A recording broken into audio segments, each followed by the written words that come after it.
오늘 우리가 함께 하실 말씀은 빌립보서 말씀입니다. 빌립보서 우리 4장 4절로부터 13절까지 말씀입니다. 빌립보서 4장 4절로부터 13절까지 말씀 한 절씩 교독하도록 하겠습니다. 제가 먼저 4절 말씀 읽습니다. 주 안에서 항상 기뻐하라. 내가 다시 말하노니 기뻐하라.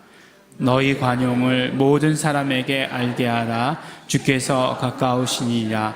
아무것도 염려하지 말고 오직 모든 일에 기도와 간구로 너희 구할 것을 감사함으로 하나님께 아뢰라. 그리하면 모든 지각에 뛰어난 하나님의 평강이 그리스도 예수 안에서 너희 마음과 생각을 지키시리라. 정말로 형제들아, 무엇에든지 참되며 무엇에든지 경건하며 무엇에든지 옳으며 무엇에든지 정결하며 무엇에든지 사랑할 만하며 무엇에든지 칭찬할 만하며 무슨 덕이 있든지 무슨 기림이 있든지 이것들을 생각하라. 너희는 내게 배우고 받고 듣고 본 바를 행하라. 그리하면 평강의 하나님이 너희와 함께 계시리라. 내가 주 안에서 크게 기뻐함은 너희가 나를 생각하던 것이 이제 다시 싹이 남이니 너희가 또한 이를 위하여 생각은 하였으나 기회가 없었느니라. 내가 궁핍함으로 말하는 것이 아니라 어떠한 형편이든지 내가 자족하기를 배웠노니 내가 비천에 처할 줄도 알고 풍부에 처할 줄도 알아. 모든 일에 배부르며 배고픔과 풍부와 궁핍에도 일체의 비결을 배웠노라. 내게 능력 주시는 자 안에서 내가 모든 것을 할 수 있느니라. 아멘. 우리 오늘 예배 가운데 나오신 여러분들 정말 예수 이름으로 환영합니다. 우리가 예배 가운데 나오는 것이 단순히 일주일에 하루 어떤 주 행사 이런 것 같이 느껴지지만 성령님의 인도하심이고 또 그 성령님의 인도하심 가운데 순종하셔서 여러분들 이렇게 나오게 되었습니다. 오늘 우리가 예배드리러 나오면서 제일 먼저 하신 거에 아마 주보를 이렇게 뽑으셨을 것으로 생각합니다. 그리고 이렇게 주보를 이렇게 보셨으리라고 생각해요.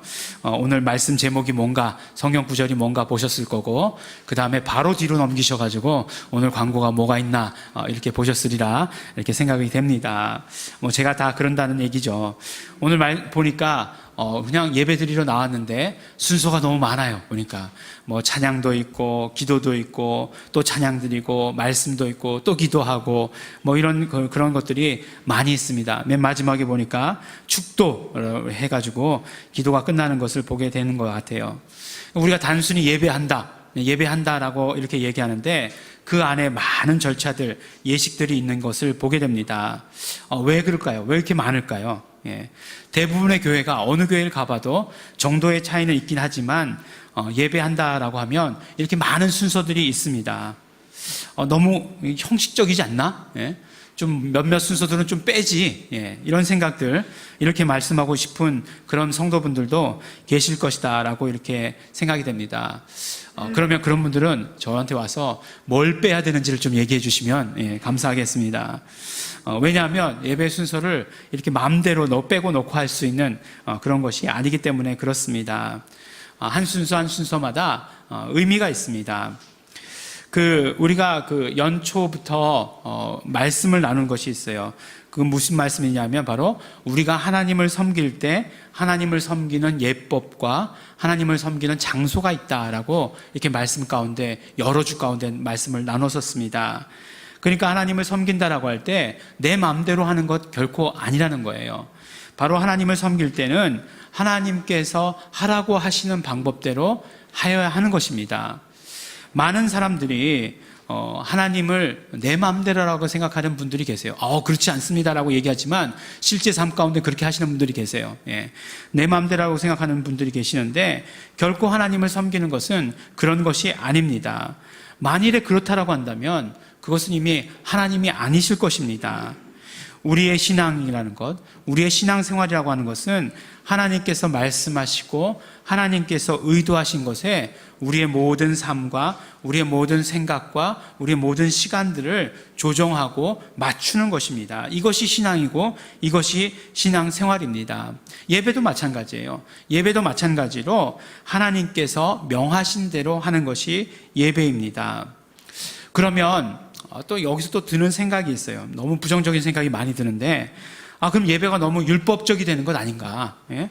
형식에 많이 치중하게 되는 것 아닌가? 라는 그런 어떤 질문을 하게 됩니다.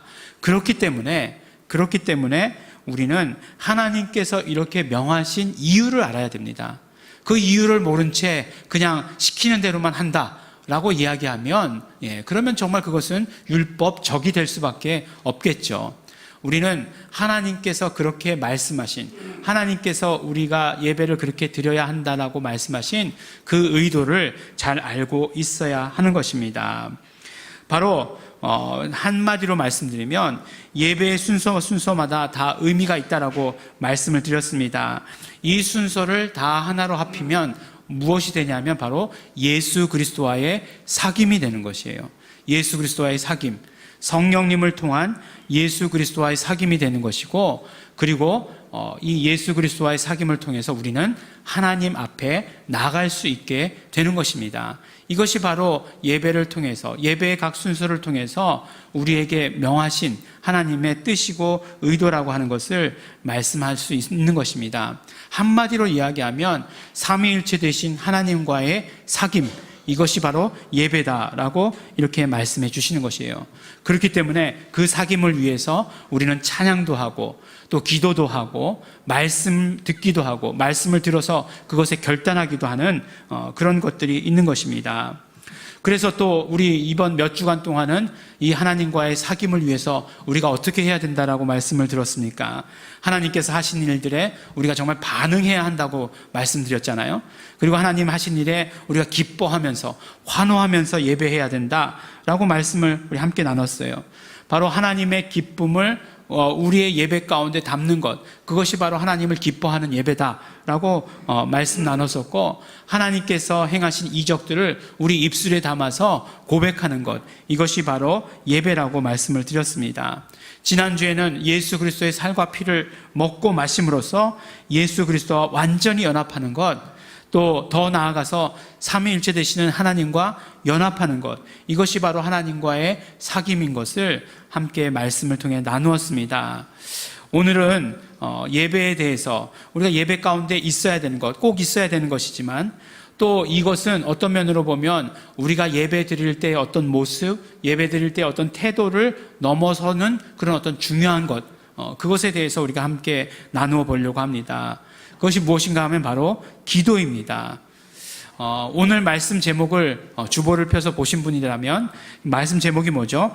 기도를 중심으로 하는 예배라고 하는 것이에요. 기도를 중심으로 하는 예배.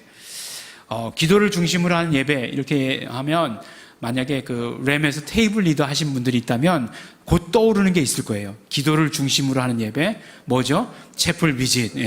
채플 비짓 할 때 채플 비짓은 기도를 중심으로 하는 예배입니다. 제일 먼저 그렇게 얘기하도록 하게 되어 있죠.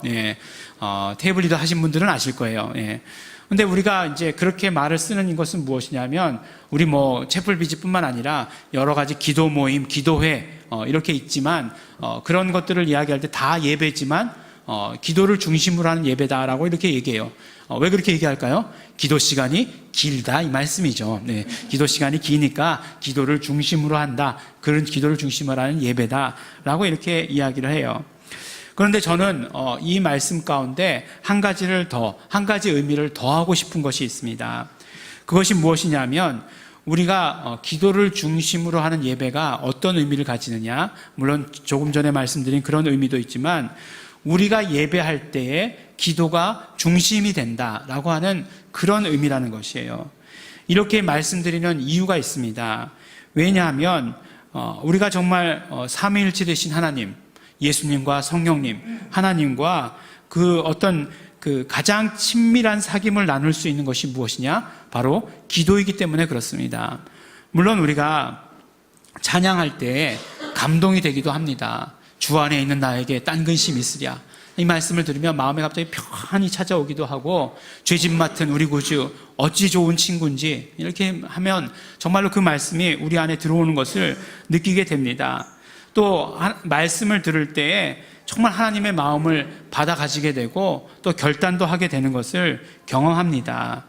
하지만 이 어떤 하나님과의 사귐이라는 것으로 볼 때 그런 어떤 받는 감동 또 결단의 질과 양이 정말 기도할 때가 훨씬 더 풍부하다는 것을 우리는 이미 다 알고 있습니다. 기도할 때 받는 감동, 기도할 때 하게 되는 그런 어떤 결단들이 우리가 찬양과 말씀을 통해서 하는 것보다 훨씬 더 크다는 것입니다. 물론 그렇다고 해서 분명히 오해가 없어야 되는 것은 찬양과 모든 다른 예식들은 그럼 없어도 되느냐? 결코 그렇지는 않습니다. 결코 그렇지는 않지만 기도가 예배의 중심이 된다는 것은 모든 찬양과 말씀, 고백들을 연결시키는 그 중심 가운데 기도가 있다라고 하는 것이에요. 그리고 그 기도를 통해서 우리는 하나님과의 사귐, 하나님과의 친밀감을 더해가는 것입니다. 오늘 말씀은 예배의 과정을 설명한 말씀은 아닌 것 같아요. 오늘 말씀은 또 사도 바울이 늘 성도들에게 이야기하듯이 명령의 말씀으로 되어 있습니다.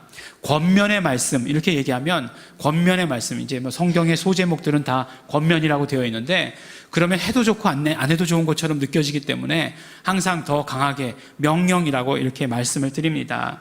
근데 첫 번째 명령이 뭐냐면 4절에 보니까 주 안에서 항상 기뻐하라. 내가 다시 말하노니 기뻐하라. 라고 이렇게 말씀을 합니다. 우리가 계속해서 말씀 통해서 나눈 것처럼 기쁨이라고 하는 것은, 기뻐한다고 하는 것은 내가 기뻐하는 것이 아니라 하나님의 기쁨을 내가 받아 가지는 것이 바로 기쁨이다라고 말씀드리지 않았습니까? 그러니까 하나님의 기쁨으로 채우는 것이 진짜 기쁨이고 온전한 기쁨이 된다. 우리 말씀 가운데 함께 나눈 적이 있어요.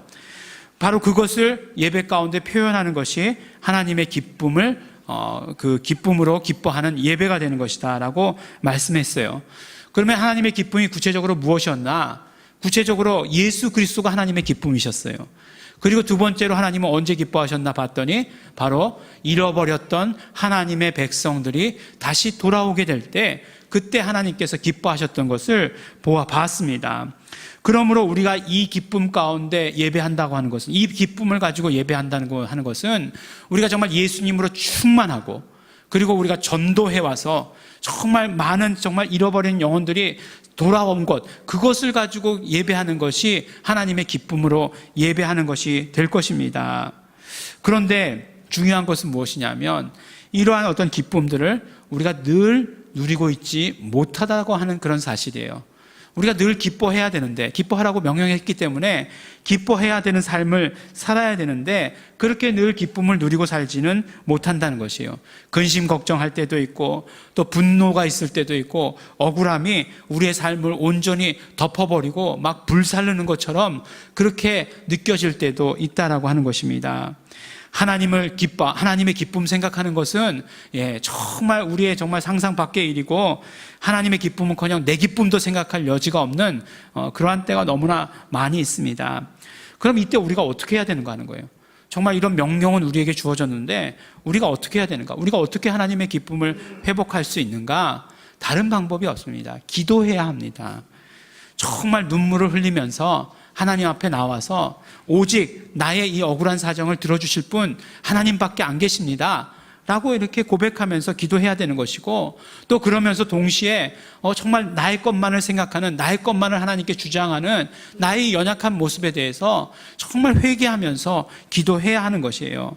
그때서야 비로소 하나님의 기쁨이 나에게 찾아오는 것을 경험하게 됩니다. 기뻐하라는 명령이 있기 때문에 기뻐합니다. 그게 자동으로 이루어지면 얼마나 감사하겠습니까? 그런데 우리의 삶이 여러 가지 저항이 있어요. 그런 저항들을 어떻게 이길 수 있느냐? 우리가 기도함으로밖에 이길 수 없다라고 말씀해 주시는 것이에요. 5절 말씀해 보니까 또 다른 명령을 하시고 계시는데 너희 관용을 모든 사람에게 알게 하여라 라고 이렇게 말씀합니다. 관용이라고 하는 것은 용서예요. 근데 용서인데 어떤 의미가 더해진 용서냐 하면 오래 참음의 의미가 더해진 용서예요. 그러니까 오래 참으면서 용서하는 것이 관용입니다. 우리가 다른 사람을 어떻게 그렇게 오래 참으면서 용서할 수 있겠습니까? 그냥 3번 얘기해서, 우리나라는 3-4번이 중요하잖아요. 3번 얘기해서 안 되면 내가 다 끊어버린다. 자식 말고는 다 그렇게 해버리지 않습니까?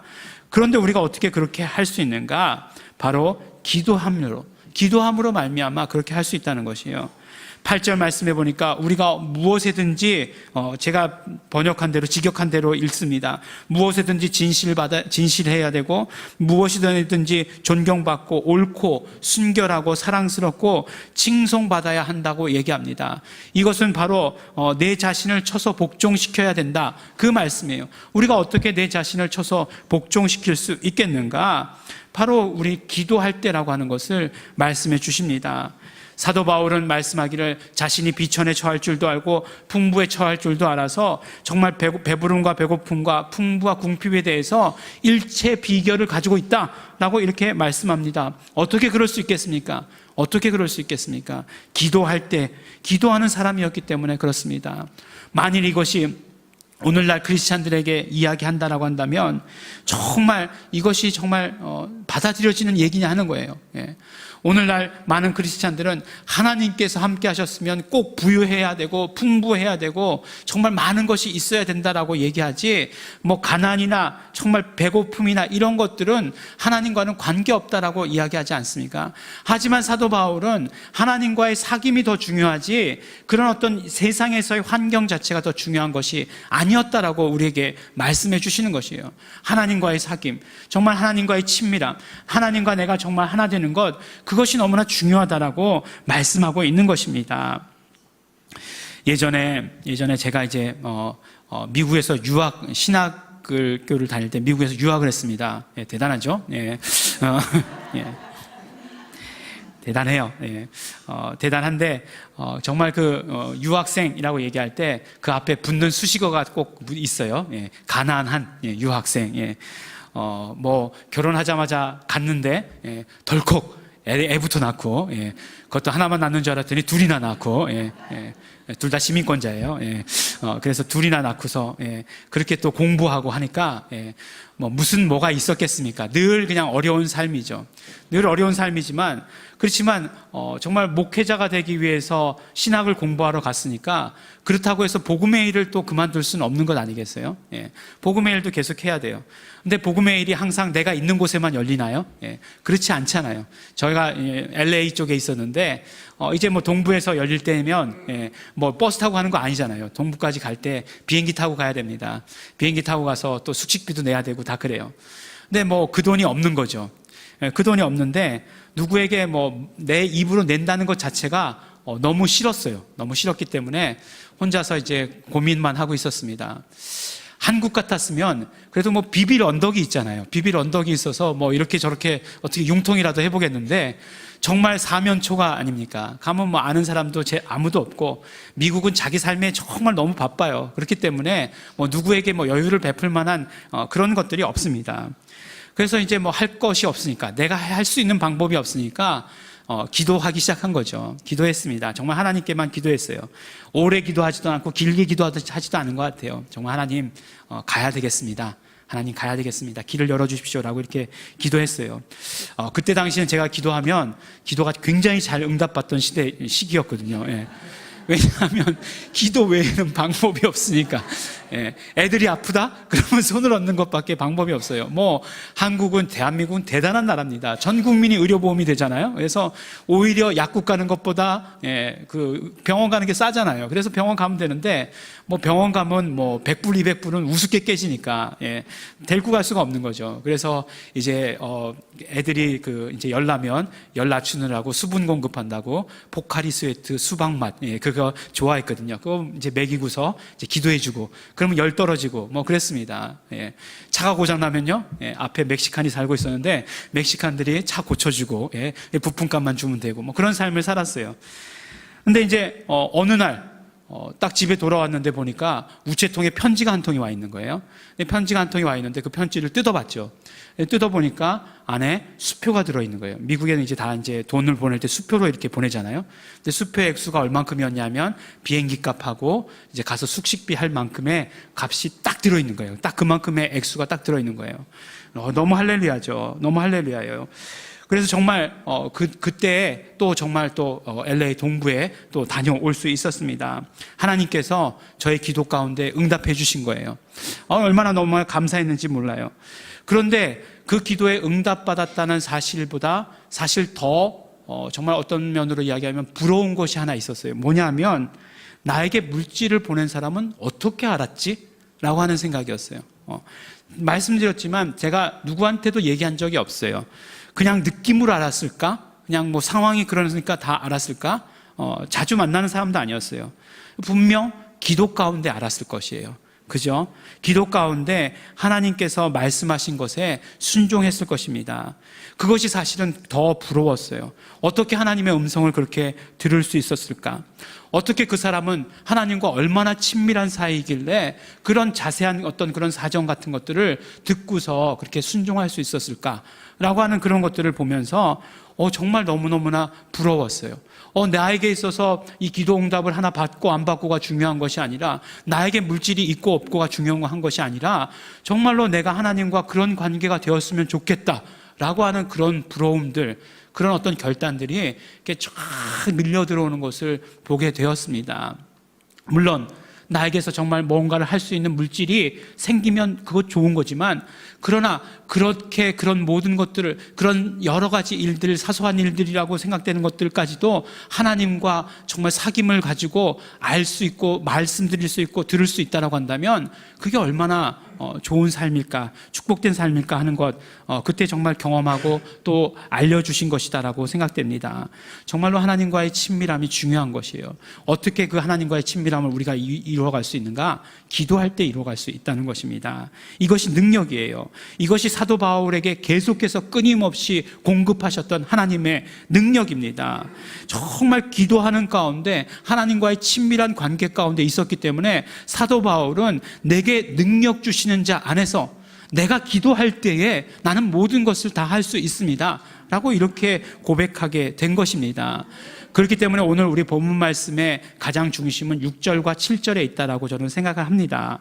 6절과 7절은 당연히 기도에 대해서 말씀하신 것이죠. 아무것도 염려하지 말라라는 말씀으로 시작하세요. 아무것도 염려하지 말고 오직 모든 일에 기도와 간구로 너희 구할 것을 감사함으로 하나님께 아뢰라. 제가 언젠가 말씀드린 적이 있죠. 제가 성경 구절을 참 못 외우는데 이 구절만 6절 7절만 딱 외운다고요. 말씀드린 적이 있습니다. 그런데 보니까 감사함으로 기도하고 간구하고, 디모데전서 2장 1절에 보면 그 감사와 기도, 간구, 도고라고 하는 이 말이 있는 것으로 봐서 이것은 어떤 모습은 다를지 모르지만 기도라고 하는 것으로 한마디로 표현할 수 있는 것임을 우리는 분명히 알 수 있습니다. 그러니까 오늘 말씀은 염려하지 말고 기도해라 라고 말씀해 주시는 것이에요. 그 원문을 더 직역해서 말씀드리면, 감사를 함께 드리는 기도와 간구를 통해서 하나님께 너희의 요구를 알게 하라. 하나님께서 너희의 요구들을 알게끔 해라. 이렇게 말씀하시는 것이에요. 감사와 함께 기도와 간구를 함으로 말미암아 너희가 가지고 있는 요구들을 하나님께서 알게 하라 라고 이렇게 말씀을 해주시는 것이에요. 그러니까 염려하지 말고 기도하라고 얘기하시는데, 이 말씀을 딱 들으면서 우리는 알 수 있어야 돼요. 무슨 말씀을 알 수 있어야 되냐면, 기도라고 하는 것은 한 번 해가지고 되는 것이 아니라고 하는 것을 우리는 알아야 되는 것입니다. 우리가 정말 기도를 한 번 해가지고 모든 나의 염려와 근심과 걱정이 다 사라졌다, 물론 할렐루야겠지만 그렇게 되지 않는다는 것입니다. 계속 기도하고 또 기도해야 하는 것이에요. 그러면 그 모든 것들 정말 근심과 염려로 기도 시간에 앉았는데, 기도를 시작했는데 나의 입술 가운데 정말 감사가 나오고 있는 것을 보게 되는 거예요. 그러면 그 기도가 정말 이루어지는 것이고, 그때 나는 정말 하나님께로부터 음성을 들었다, 하나님께로부터 말씀을 들었다, 하나님의 평안을 경험했다, 이렇게 말씀하게 되는 것입니다.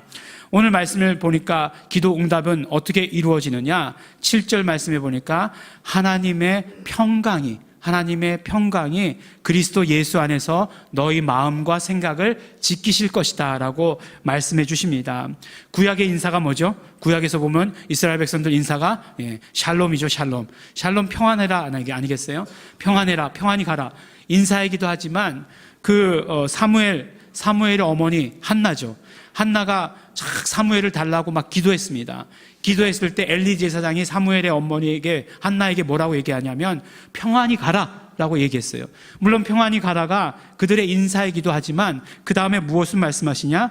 하나님께서 너의 기도에 응답하실 것이다 라고 말씀하시는 것을 볼 수 있어요. 그러니까 우리가 정말 어떤 기도의 응답이라고 하는 거 실제로 그렇잖아요. 실제로 우리가 기도하고서 하나님의 평안이 느껴지면 그것은 기도가 응답된 것이에요. 어떻게 기도가 응답된지 알 수 있습니까? 하나님의 평안이 임하면 그 기도가 응답된 것임을 알 수 있게 되는 것이에요.